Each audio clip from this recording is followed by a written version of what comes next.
Hey guys, welcome back to my channel. So I know it's been a while, but I got accepted in nursing school, so I had a bunch of things that I had to do. I had orientation. Now I'm already past my first week of nursing school. Today's Saturday. I go back for my second week on Monday. Yeah, so I've just had a lot going on. I've been really busy. So I just wanted to get back on and do a video and just talk to everybody and let everybody know how things been going. I have a little couch in my office, so I'll be sitting here. I have my diffuser going. Yeah, so we're just gonna hang out and talk. I got some coffee. My friend from school, look how cute is this cow? Huge RN, and then on the back it's like, it says nursing school, coffee, care plans, tests, clinicals, more fucking tests, no sleep, repeat. My friend who is in the program, who got into the program with me, she got it for me because my birthday was right at the end of the semester when we found out we got accepted. So she got it for me. And I love it. So I'm going to be drinking some coffee throughout the video. But anyways, so let's get down to business. Today we are talking about none of the stuff that anybody tells you about once you get accepted into nursing school. Because there's a whole bunch of crap you got to do that no one's like, oh, by the way, when you get accepted, these are all things they're going to make you do. And so me, I'm very like OCD about things. I don't think OCD is the right word. Anyways, but I'm very like on top of stuff. Like I need to know what's expected of me, when it needs to be done by. I like things to be done early. I do not like to be stressed or things on me at the last second.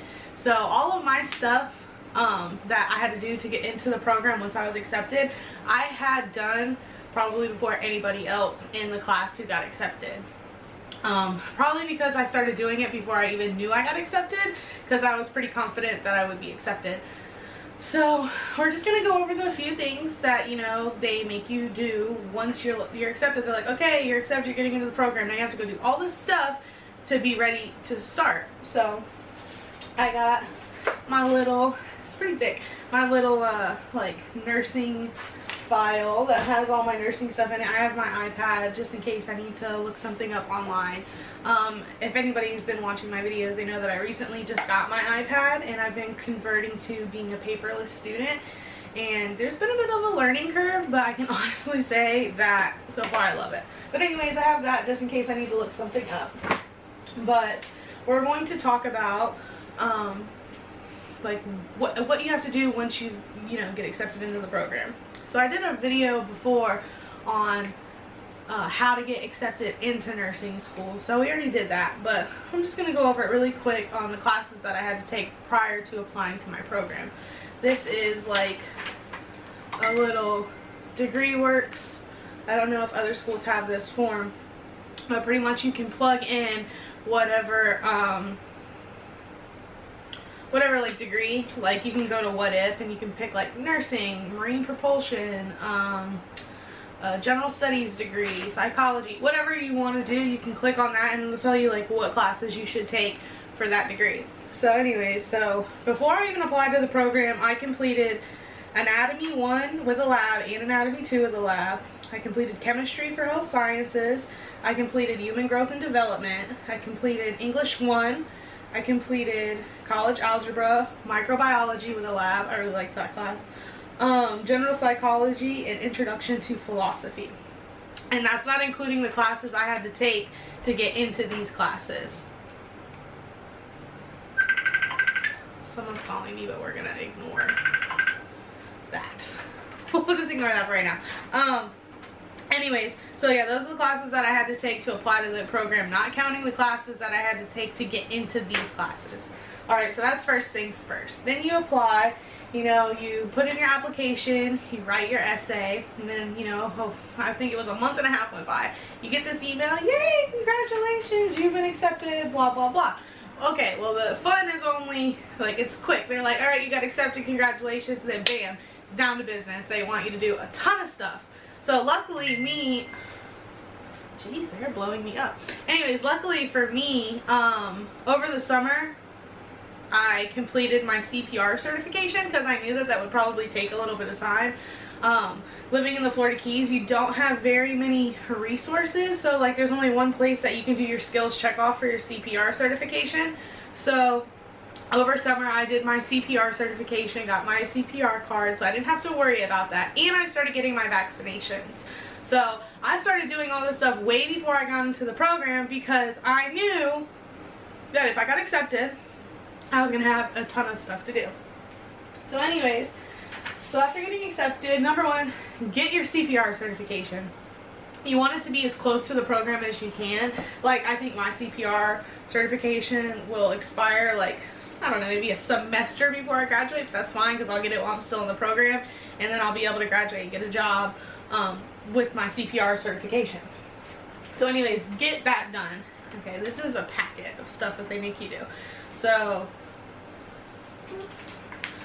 cover this up. This is the acceptance packet, and it just like tells you like all of the things that you have to do. Here's your CPR certification is the first thing that they ask you to do, and then you also have to get fingerprinted. You have to get fingerprinted because they're gonna run a pretty thorough background check on you for nursing fraud, any kind of charges. But I think mainly the biggest thing that they're looking for is any type of nursing fraud or losing a license previously or something like that. So anyway, so you have to do that. It was only like $36. It really wasn't that expensive, but you go, I went to the sheriff's department, they did it, it was all electronic, and then my school was able to access it. You have to do a physical. So in the physical, it's just a basic physical. They make you stand up, bend over, squeeze their fingers. They're just checking to make sure that there's like nothing wrong with you, none of your cranial nerves aren't functioning, all that kind of stuff. Because I noticed while they were doing the assessment that a lot of the stuff they were seeing if I could see things and hear things and if I could shrug my shoulders. It just normal stuff that, you know, you should be able to do, especially if you're going to be trained to be a medical professional. So far we got CPR certification, fingerprinting, and you got to get a physical. Okay, and then after you get your physical, then it gets to your shot record. Okay, so for your shots, most people have most of their shots done depending on your age. I just turned 23, so when I went in to get my vaccinations, I was actually on the year that my vaccinations were expiring. So I didn't go, like, I didn't have a break in my vaccinations at all. But to get into the program, you're required to have an MMR vaccine, which is measles, mumps, and rubella. You have to have a vaccine for varicella, which is chickenpox. And if you had chickenpox, then you can have a titer drawn, or you can have documentation of the disease. Me personally, I had chickenpox when I was, I want to say, like 12 years old. So all I had to do was go into the health department, and my mom brought me to the doctor for it. So I actually had documentation from a physician saying that yes, I had chickenpox. So that's all I had to do was just prove documentation of having the chickenpox. You have to be vaccinated for hepatitis B. You have to get your Tdap shot, which is tetanus, diphtheria, and pertussis. I think everybody should have this shot anyways. Tetanus is something that you can get from stepping on a nail, something like that. My husband recently just stepped on a nail. He had to go to the hospital because he had to get his tetanus up to date. So I think everybody should, even if you're not going into the medical field, I feel like everyone should, you know, keep up to date with their Tdap. Then I also, this is the first year getting my flu shot, but I also got my flu shot, so let's cross our fingers and hope I don't get the flu this year. I've never had it before, so hopefully I don't get it this year. I would be the first year getting the flu shot, getting the flu. That would be kind of crazy, but hopefully I don't get it. Anyways, and then you have to do a tuberculosis or PPD test. And if you've never had one before, or you haven't had one annually, then you have to get a two-step PPD test. So pretty much what happens is you go in, they do the little skin test on the inside of your arm. You come back in, I think I came back in 3 days, and you know, I was negative. Then you got to come back in 2 weeks from the day that they administered it, and then you got to do it again, and then, you know, come back 3 days later, I was negative again. So that's something that you want to account for. It takes about like 2.5 weeks to get your PPD done. So like if you're like scrambling to get everything done at the last second, that's something that, you know, is going to take a minute. And I'm pretty sure, which one was it?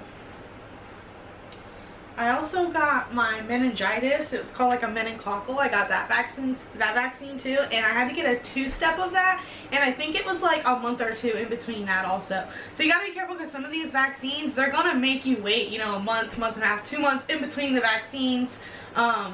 I guess to give it, it's like an incubation period or something like that. I'm not really quite sure why exactly they make you wait. Maybe to make it build up in your system or something. But anyways, so that, and then also you have to get, I have like a shot record card. I got this from my local health department. I went in, she stamped it for me, and yeah, so I did that. And then you also have to have proof of the negative PPD test, or tuberculosis test. So I got 2 papers like that. And then also you have to have proof of your flu vaccine. That's from Walgreens. And then also I had to do a drug screen. Okay, so that's all a lot of stuff. All of it costs money, you know, so that's all things that you have to account for. Me personally, I'm under 26. I don't know if every state health department does this, but I know that my health department, if you're under the age of 26, they'll give you any vaccines that you need. So me personally, I got all my vaccines for free. So that was really lucky. I got my flu shot at Walgreens just because I didn't, like, they were giving it out for free at my school, but I just didn't really feel like going and sitting in the line and dealing with it, honestly. So I just paid the 40 bucks at Walgreens and did that, and that was fine. So then after you get all of this stuff done, because you got to get all this stuff done, but then you got to give it to them. And it's not like back in the day where you're just like, oh, here's my acceptance packet, and you just give them all this paperwork. So it didn't really work like that. So they have this, let me have a sip.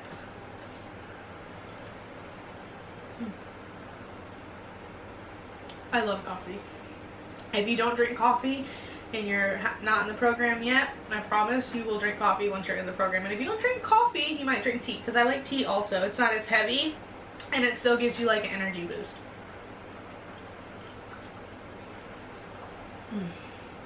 Anyways, so once you get all of that stuff done, and then they have this, I don't know if all schools use it. I've heard a few different people saying that their school used it, so I'm assuming it's a lot of schools do use it, but it's called Castle Branch, and it's like an online thing where you will scan in all your stuff. So you scan it into your scanner, it goes onto your computer, and then you go online and you have to upload all of these documents into Castle Branch.